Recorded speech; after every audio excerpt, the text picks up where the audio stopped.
Welcome back. तो अब हम बात करने जा रहे हैं 27वीं आईनी तरमीम के हवाले से। इसमें क्या प्रोस एंड कॉन्स हैं, कितनी ज़्यादा इसमें शिक़ें हैं, कौन कौन सी मंजूरी की तरफ जा रही हैं, किस में क्या रुकावट दरपेश है और किसके क्या दूरस नताइज हो सकते हैं। इसके लिए हमारे साथ सीनियर तजज़ियाकार भी मौजूद हैं, उनसे हम इस पर मज़ीद डिटेल में बात करेंगे। क्योंकि जो 27वीं आईनी तरमीम है, इसका बिल 2/3 अक्सरियत से सेनेट से मंजूर कर लिया है, ताहम इस तरमीम को अब भी कौमी असम्बली से मंजूर होना बाकी है। बिल्कुल ऐसा ही है। अब ऐवान बाला की अगर बात करें तो 27वीं आईनी तरमीम जो है वो 2/3 अक्सरियत से मंजूर की गई। अच्छा, हुकूमत ने 27वीं तरमीम जो है वो कराने के अंदर ये कामयाबी भी हासिल कर ली है। जो वफाकी काबीना है उसने मंजूरी दी, फिर उसके बाद सेनेट में ये मामला गया, सेनेट के अंदर ये मामला जो है वो जितने भी वोट कास्ट हुए वो सारे वोट काउंट करने के बाद ये तरमीम मंजूर की गई। अब ये कमेटीज़ को जाएगी, सेनेट कमेटी है या फिर आपकी वफाकी कमेटी है, उसमें जाकर ये वहाँ पर भी मुश्तरका इजलास होगा और ये मुश्तरका इजलास होकर ये वहाँ पर भी जब मंजूर हो जाएगी तो फिर ये 27वीं आईनी तरमीम हो जाएगी। इससे पहले भी 26वीं 25वीं जो तरामीम हुई हैं तो 26वीं भी इन्हीं के ही ज़ुमरे में आती है। अभी कुछ अर्से पहले थी 27वीं आईनी तरमीम को ज़रा डिस्कस कर लेते हैं। आसिम रज़ा साहब हमारे साथ मौजूद हैं, एंकर पर्सन हैं और सीनियर तजज़ियाकार हैं।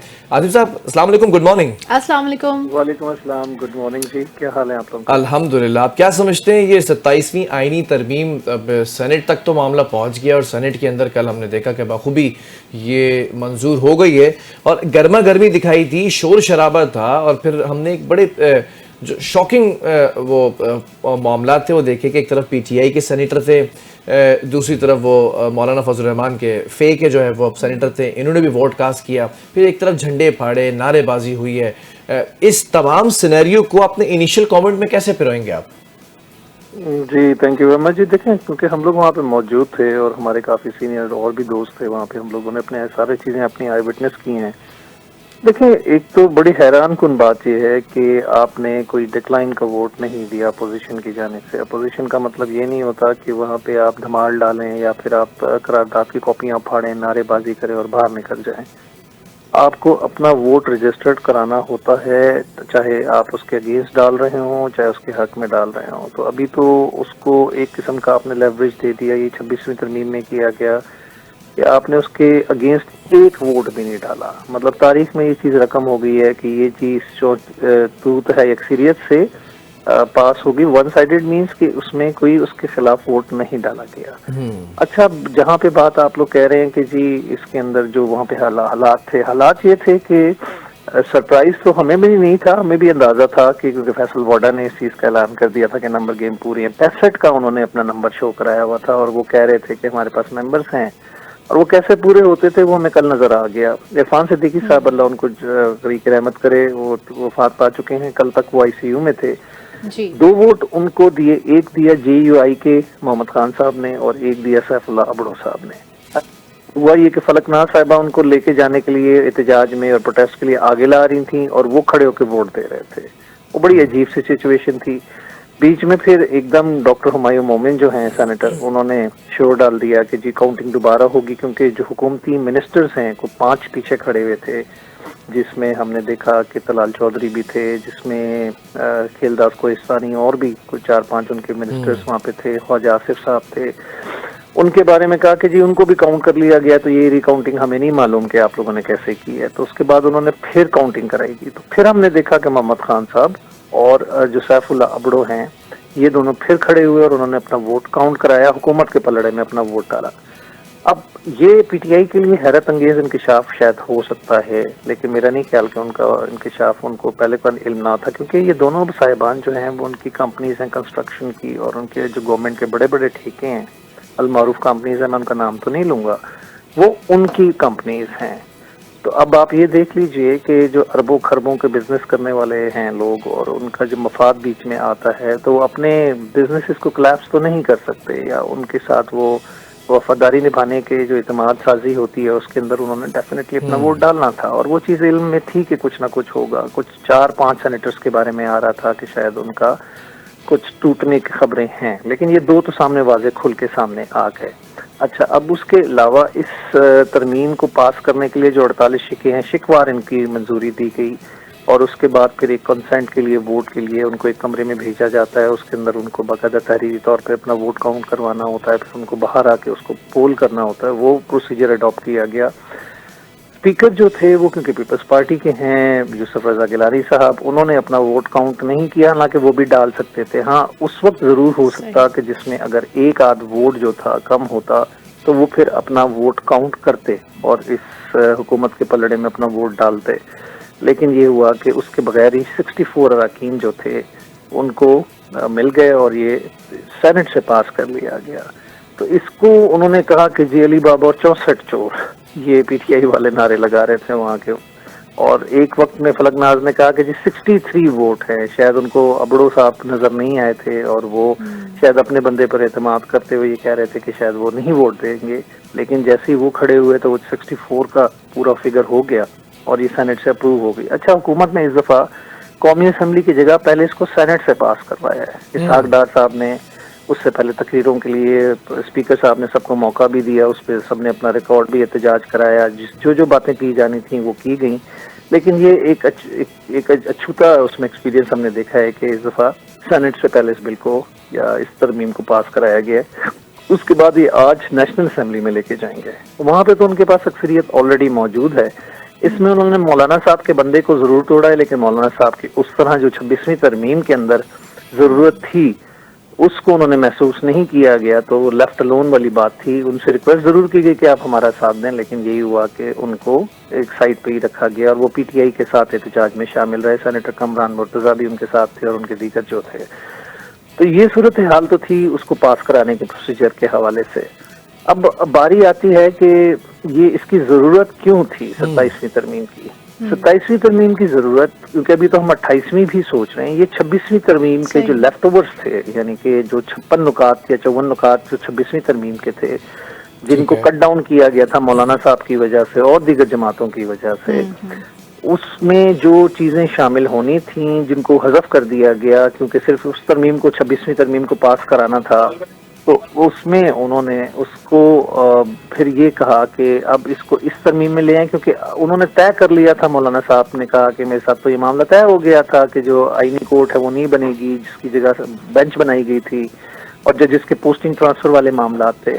تو اب وہ انہوں نے اس میں ڈال دیا اور اس میں انہوں نے مولانا صاحب سے کنسنٹ لینے کی ضرورت بھی محسوس نہیں کی. تو اس میں عدلیہ کے اوپر ایک بار جو ہے ہم نے دیکھا، اور وہ بھی اس وجہ سے ہم نے عدلیہ دیکھا کی جب بات کریں، اگر ہم جوڈیشری کی بات کریں تو 27ویں آئینی ترمیم کی منظوری کے بعد سے پاکستانی عدالتی نظام میں اب کیا تبدیلیاں نظر آنے والی ہیں ہمیں؟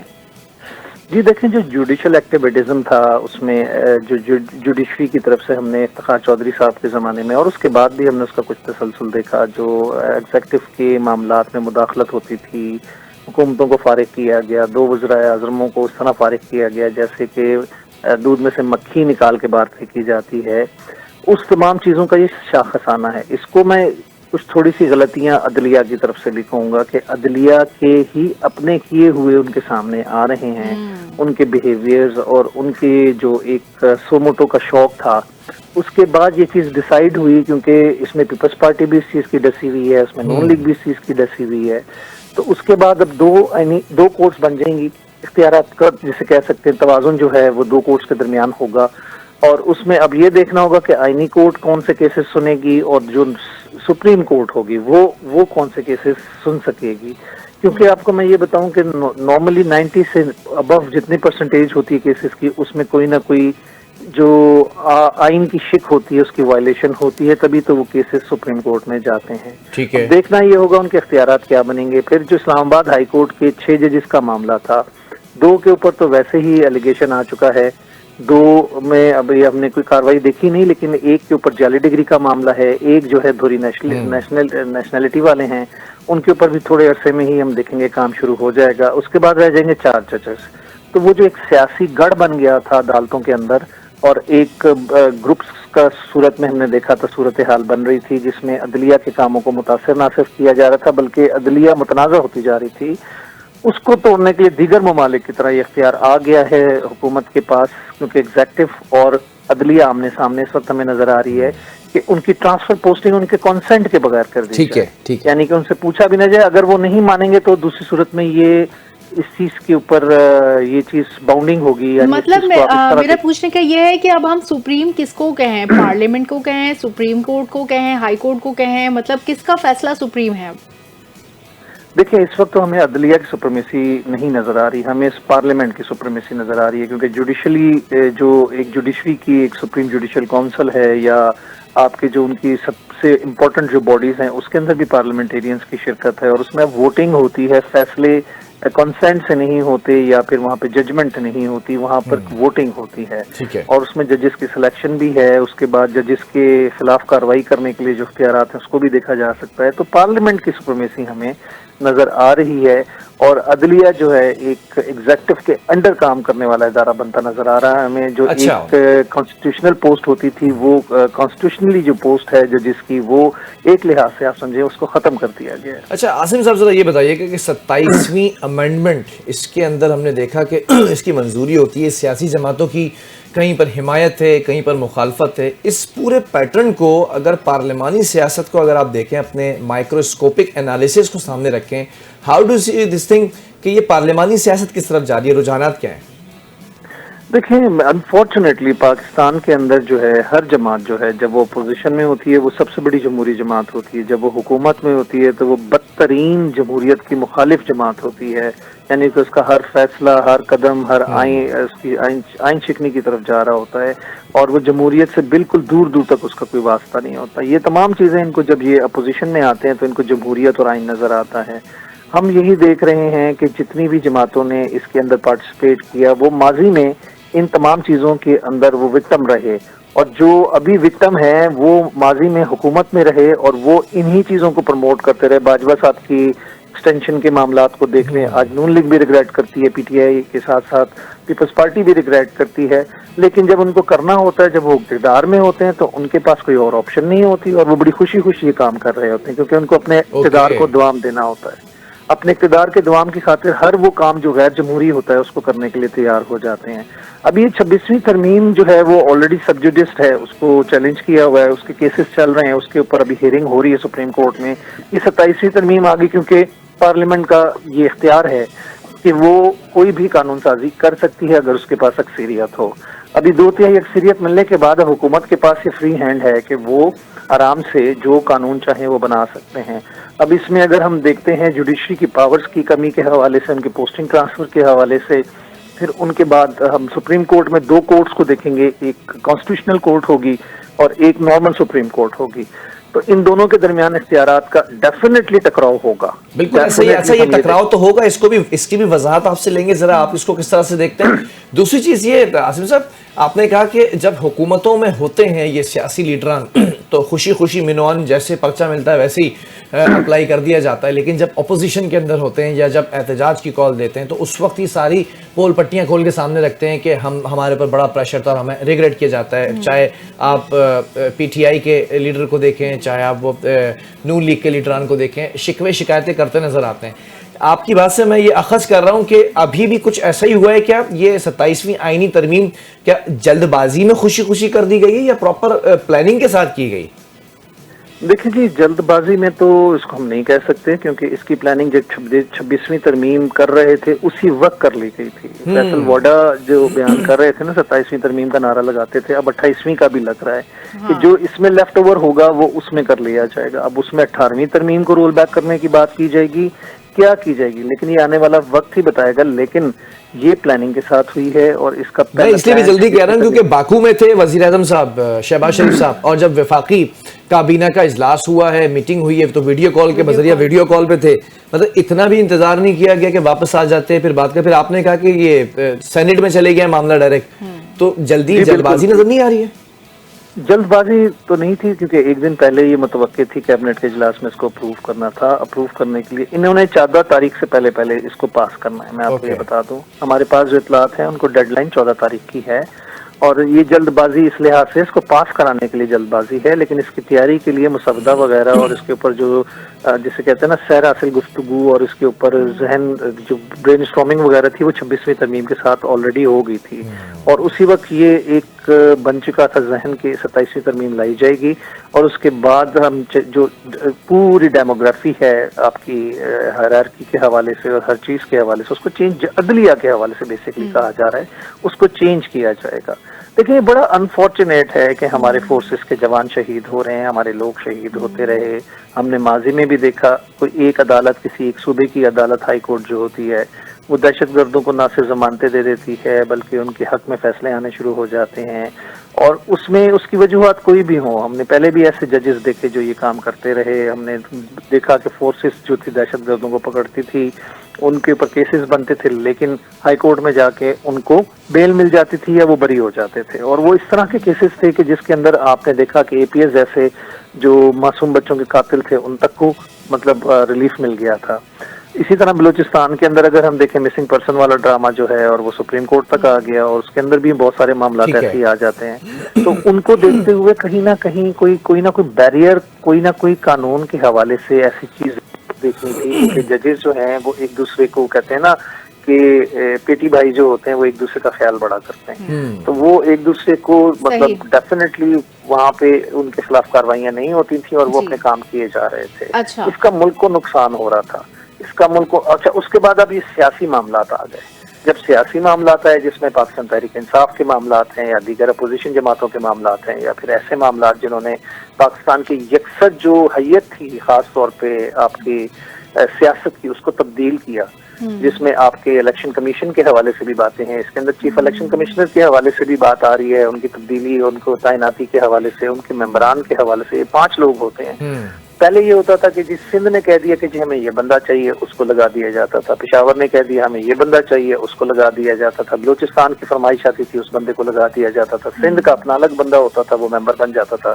اس طرح یہ کمپوزیشن بنتی تھی جو الیکشن کمیشن کے ممبران کی. اس کے اوپر ہوتا تھا چیئرمین جو تھا وہ مشاورت. ظاہر بات ہے وزیر اعظم اپنا بندہ لگاتا ہے کہ جی آئندہ آنے والے وقتوں میں جو الیکشن ہوں گے اس میں ہمیں بینیفٹ ملے, لیکن اب اس کو بھی اکثر تبدیل کیا جا رہا ہے, اس کے لیے بھی ایک میکنزم بنایا جا رہا ہے. عدالتوں کے حوالے سے تو یہ میکنزم ہمارے سامنے آ گیا. پھر آرمی چیف کے حوالے سے جو کہ ہمارے فیلڈ مارشل عاصم منیر صاحب ہیں, ان کے حوالے سے 5 اسٹار کا جو عہدہ ہے اس کو دوام دینے کے لیے یعنی اس کو تقویت دینے کے لیے یعنی ان کو پروٹیکٹ کرنے کے لیے یا پھر ان کو آپ خراج تحسین پیش کرنے کے لیے ایک ایسا قانون بھی آ گیا لائف ٹائم ان کو ایک دے دی گئی ہے, امیونٹی بھی دے دی گئی ہے. پھر اس کے بعد وہ کمانڈر ان چیف ہے تمام سپریم فورسز کے جو ہماری فورسز ہوں گی اس کے, اور اس کے بعد جو کہ صدر کے پاس پہلے اختیار ہوتا تھا کہ وہ سپریم کمانڈر آف فورسز ہوتے تھے. اچھا وہ سب تو صحیح ہے, لیکن جو 27ویں آئینی ترمیم کی جو منظوری ہے اس میں صدر مملکت کا جو عہدہ ہے اس کو تاحیات ایگزامشن جو دی گئی ہے اس کا کیا مقصد سمجھ آتا ہے اور اس کا سیاست پہ اب کیا اثرات مرتب ہوں گے؟ دیکھیں یہ وہی بات ہے نا کہ آپ نے آج جو بویا ہے کل کاٹنے والی بات. صدر پاکستان کو امیونٹی تو یہ ملتی تھی پہلے کہ جب تک وہ صدر ہوتے ہیں اس عہدے پہ ہوتے ہیں تو ان کے کیے ہوئے کسی کام کے اوپر کوئی قانونی کارروائی نہیں کی جا سکتی, کوئی کرمنل کیس نہیں بن سکتا, کوئی ان کے خلاف قانونی طور پر کیس نہیں چلایا جا سکتا جب تک ان کا عہدہ ہوتا ہے. لیکن اب اس کو انہوں نے دے دیا لائف ٹائم کا. مطلب یہ ہے کہ وہ عہدہ چھوڑنے کے بعد بھی ان کے اوپر کوئی ایسی چیز جس کو انہوں نے کام کیا ہو, اب ڈیفینیٹلی آپ نے انٹرسٹ آف دا اسٹیٹ بہت سارے کام ایسے کیے ہوتے ہیں کہ جس کے اندر آپ کو آؤٹ آف جسے کہہ سکتے ہیں کہ اپنی اتھارٹی کچھ نہ کچھ کرنا پڑتا ہے, اس کو چیلنج نہیں کیا جا سکتا, جس میں آرٹیکل 6 بھی شامل ہے. اگر آپ اس کو غور سے پڑھیں تو اس میں یہ چیز بھی آ جاتی ہے. آرٹیکل 6 موجود ہے لیکن وہ صدر پہ لاگو نہیں ہوگا یا اور دیگر جن کو امیونٹی دی جا رہی ہے ان پہ لاگو نہیں ہوگا. تو یہ ایک ایگزامشن مل گئی ہے. عاصم صاحب بڑا فیئرلی آپ نے اس کے اوپر کامنٹ کرنا ہے کیونکہ اب تک آپ جو بات کر رہے ہیں بہت زیادہ زبردست طریقے سے آپ نے سمجھانے کی کوشش کی پوری قوم کو. فیلڈ مارشل عاصم منیر صاحب کے بارے میں اگر بات کی جائے تو he has done a great job. 2 جنگیں جیتی ہیں لاسٹ اس پورے کوارٹر کے اندر, ایئر کے اندر, پوری دنیا کے اندر ایک نام ہوا ہے. ٹرمپ نے باقاعدہ طور پہ 6-7 دفعہ جو ہے وہ انڈوز کیا ہے. He is a good man, he is a gentleman. تب پوری دنیا کے اندر آپ کو تقویت ملی ہے. ٹھیک ہے آپ نے ایک عہدے کو پروٹیکٹ کیا, اس عہدے کی سالمیت کو پروٹیکٹ کیا, اس عہدے کو دنیا کو بتانے کے لیے کہ ہم اپنے ہیروز کو یہ پروٹیکشن دیتے ہیں جو کہ دینی چاہیے. آئین اور قانون میں بھی اس کی گنجائش موجود ہے. بٹ واٹ اباؤٹ جیسے کہ افشین نے پوچھا, what about the role of presidentship presidentship ने क्या किया ऐसा, कौन सी जंगें जीती हैं, कौन सा उन्होंने हीरोइज्म का कोई ऐसा कोई एक ऐसा काम, कोई ऐसा क्लॉज जिसके अंदर ये तकवीयत हासिल हो जाए इनको, जो इस्तिस्ना हासिल हो जाए कि ठीक है जब तक सदर है तब तक तो ठीक है, लेकिन सदर ना होने के बाद अगर कुछ भी कर देते हैं तब भी मोरिज़ किरदार नहीं होंगे, या फिर तब भी जो है वो कंटेम्प्ट ऑफ उसमें जुमरे में नहीं आएंगे। लेकिन अगर ये रोल बैक हो जाती है शिक, तो फिर अगर कोई और शख्स सदर बनता है और ये रोल बैक हो जाती है आईनी शिक, तो फिर इसका मकसद क्या रह जाएगा? जगह सही का मकसद होगा। तो वही बात हुई ना कि अपनी गवर्नमेंट है तो अपने अपने लोगों को नवाज दो। देखें, हमारे मुल्क के अंदर जो मामलात हैं सियासत के हवाले से, चाहे वो सदारती ओहदा हो, क्योंकि सदर का ओहदा एक आईनी ओहदा होता है, गवर्नर का ओहदा आईनी होता है, इसमें जो इम्यूनिटी मिली है इसका मकसद ही यही है कि आप मैंने अभी गुफ्तगू में ये बात की, in the interest of the state, यानी कि मुल्क की मफाद या इंटरेस्ट ऑफ द स्टेट से मुराद इदारों के मफाद के अंदर आपने कोई ऐसे काम किए हों जो कि आपके दायरे इख्तियार से बढ़ के हों। मतलब मैंने आपको आर्टिकल 6 की मिसाल इसीलिए दी कि जिसमें आपके ऊपर हाई ट्रीजन और फांसी की सजा होती है, जिसको आइन तोड़ने वाली बात की जाती है, या आइन शिकन हो तो उसके ऊपर आर्टिकल 6 लगता है, तो वो भी एग्जम्पशन हो जाती है। तो आपको कभी कोई ऐसे मामलात करने पड़ गए, अगर खुदा ना खास्ता के मुल्क में आपको मार्शल लॉ लगाना पड़ गया जिसके अंदर प्रेसिडेंट की कंसेंट भी शामिल हो, या कोई और ऐसी चीज हो, या कोई और ऐसी चीज जो कि इमरजेंसी में आपने काम किया हो, तो उसको आगे कोई चैलेंज नहीं कर सकेगा, यानी कि उसके ऊपर आपके ऊपर कोई केस नहीं बिल्डअप हो सकेगा। ये इसका मकसद ये है। आपने आर्मी चीफ की मिसाल दी, आर्मी चीफ ने इस मुल्क को जीरो से हीरो बनाया, इस मुल्क की इज्जत और वकार को बढ़ा किया, इस मुल्क का नाम, इस मुल्क का डंका पूरी दुनिया में बज रहा है। वो डिजर्व करते हैं कि उनको इससे भी बढ़ के जो दिया जा सकता है वो दिया जाए।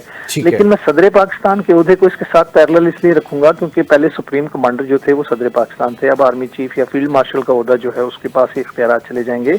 लेकिन सदर पाकिस्तान के जो आईनी जिम्मेदारियां हैं उसकी अगर अदायगी के अंदर कोई चीज, कोई फ्रिक्शन या कोई ऐसा कानून ब्रेक करने की बात आती है कि जिसके तहत उसने मुल्क में इमरजेंसी लगाने की, चलें बात मैं कर देता हूँ, खुदा ना खास्ता हालात ऐसे हो जाते हैं, जंग छिड़ जाती है, कुछ हो जाता है, तो सदर पाकिस्तान अगर इमरजेंसी लगा देते हैं या कुछ करते हैं तो उनके ऊपर वो कवानीन लागू नहीं होंगे, क्योंकि उन्होंने इंटरेस्ट, इसको अगर आप देखें इन द इंटरेस्ट ऑफ, कोई तरह से कवर कर लिया, एक प्रोटेक्शन मिल जाएगी। लेकिन ये आइन जो आइन में जो तब्दीली की है ये वही नहीं है जो ब्रिटिश राज में लगाई गई थी सारी आइन की तब्दीलियां, मतलब ये तो हम इतना पीछे चले गए।